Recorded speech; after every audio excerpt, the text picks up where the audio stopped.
Hi, welcome to What's New in SolidCAM. In this video, we will see what's new in SolidCAM Turbo HSM. Turbo HSM introduced a combination strategy both with linear and constant stepover.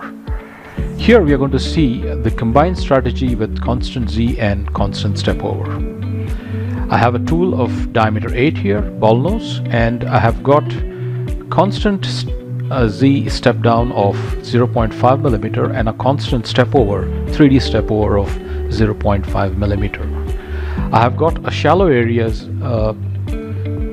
slope angle of 48 degrees, which means from 0 to 48 it will perform constant the 3D step over, and from 48 to 90 it will perform constant Z machining. Let's calculate this toolpath and let's look at the results.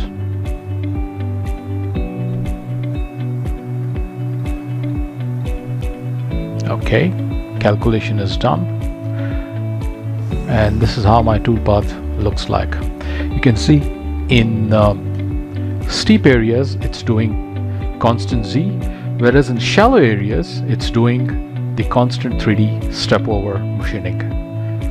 This is the new feature introduced in the new version of SolidCAM. It's a combination strategy of constant Z and constant 3D step over.